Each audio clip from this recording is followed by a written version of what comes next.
Today we're going to be going over how to graph a piecewise function. And we're going to start off with just graphing two regular functions that have a restricted domain. So numbers 1 and 2 will be taking care of that case, meaning that we should only see the graph to the left of 0. So one thing I usually do, if you have a highlighter, just quickly draw a line going down like this.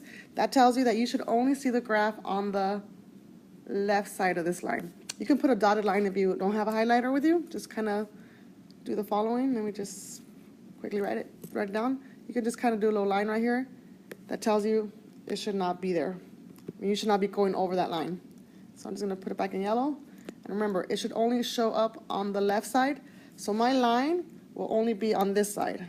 I should see nothing on the other side. So let's go ahead and start graphing it. So we know that the y-intercept is at 4. So we're going to go ahead and graph that first on the y-axis. But because it's strictly less than 0, it has to be an open circle at the number 4. So I'm going to go ahead and do that. Put an open circle at 4. My slope is 2 over 1, which means I'm going to rise 2 and run 1. But wait a minute, we cannot have no graph here, right? It should be on the left side. I'm going to go back and erase that point in a minute, just while I put the rest of my points. I'm going to go down 2 and back 1. So I know my line is going to be looking something like this if I had no restriction on the domain. But I can have no graph on the right side, and yes, the graph should be on the left side. So I'm going to go ahead and delete that first point and just keep the one to the left. So again, no graph there, yes, graph here. Down 2, back 1, down 2, back 1. And remember, my slope is positive, so my line should be increasing, which technically it is, but it stops here. So I'm going to go ahead and just draw it. And here is my line that only exists to the left of 0. Let's go ahead and move on to number 2. So number 2, we have a parabola. It's in vertex form, and the 1 and the 3 negative represent my vertex. So my vertex is -1, switch that sign. -3, don't switch it. A is 4. So let's go ahead and graph this, but first we have to remember we have a domain here. I can only have my graph greater than -2. So here's -2, and I can only see my graph to the right of this. So again, I should see nothing here. I should see the parabola on the right side. So let's go ahead and start graphing it. -1, -3 belongs here. This is my parabola's vertex. And A tells me to go up 4, and left and right. Now the only thing is, on the left side, I have to make sure, should this be a full-size point based on my inequality that says greater than or equal, this point should be a solid point. So we're good. We're going to go ahead and just connect the parabola only to the right, greater than -2, only to the right side. So it's like a chopped off parabola. So these are two examples of functions that have a restricted domain. Now we're going to get into the piecewise functions where we have restricted domains but on opposite ends. So something's happening to the left, something's happening to the right. So let's see how that works. So now we have number 3. This is a combination of two linear functions that make this piecewise function. My domain is to the left of 0 and to the right of 0. So the first one should be going to the left side of 0.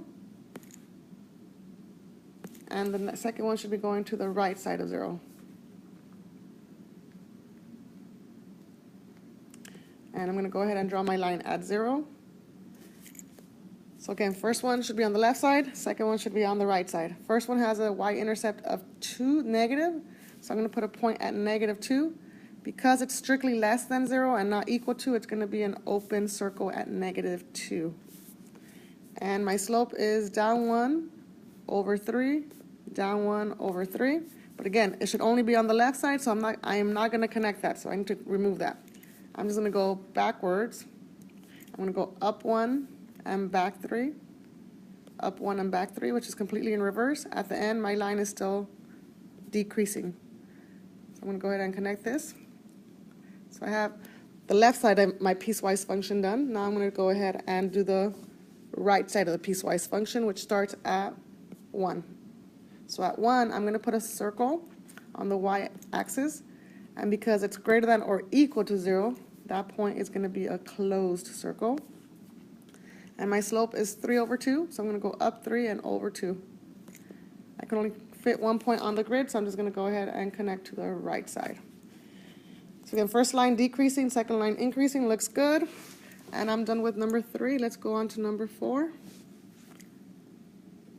Here we have a line and a parabola for this piecewise function, which has a domain at 0. So to the left and to the right at 0. So this one's going to the left, this one's going to the right. So let's go ahead and graph the line first. Has a y-intercept of -1. It's less than 0, so we have an open circle at -1. This line should be 3 over 1. So it rises 3, runs 1. But again, no connection here. It's going to go backwards. Down 3 and back 1. So again, it should be an increasing line, even though it just goes to the left. Second one, we have our parabola, where the vertex is +1, change the sign, -2. A value is 4. So we're going to go ahead and graph that. 1, -2, which lands right here. We're going to go up 4, 1 to the right, 1 to the left. Now, the one on the left is on the domain line. Does not have an equal sign, so that's going to be an open circle here. So when I connect my parabola, it's going to have an open circle at that spot. Let's go ahead and move on to number 5. So number 5, we have two linear equations. One of them without the x on it, so that's going to be a specific type of line. So let's go ahead and start with the first one, looking at our domain first. We have that it's at 0 still. For today, we're going to focus on just having them at 0. My y-intercept is at -2. It's going to be a closed circle because of the equals. So -2 closed circle. And my slope is -3 over 1, which means down 3 over 1. But again, no line here because we want it on the left side. So instead of going down 3 over 1, we're going to go backwards. Up 3, back 1, up 3, back 1. And then we connect the line to the left side. So remember, this one's on the left, this one's on the right. Second equation, we have f of x equals to 4. The second one has no x, right? Which means the slope is 0. So it does not go up and it does not go down. This is going to be a horizontal line. So at 4, we're going to put a open circle on the y-axis because that's my intercept, my y-intercept to be exact. And then we're just going to go to the right because it's greater than 0. So number 5 is good to go. Let's go ahead and finish it up with the last one. Number 6, we have two parabolas. Domain is still at 0. Draw my line here. First one should be on the left side. Second one should be on the right side. So first one has a vertex of -1, switch the sign, and -2. So I'm going to go ahead and graph that. -1, 1 as my vertex. Goes down to left and right. Now the point on the right should be closed because of the equals. And I'm just going to draw my parabola to the left side. Second parabola, the slope, or the vertex is at 0, 4. And my a value is 3. So 0, 4 is on the y-axis, which is going to be an open circle because there's no equals here. And a is 3. It's going to go off the grid. So 1, 2, 3, and over 1. And then I'm just going to draw half a parabola here. So we're pretty much done with graphing our piecewise functions. Now it's your turn to go ahead and practice and show me that you know this. Good luck.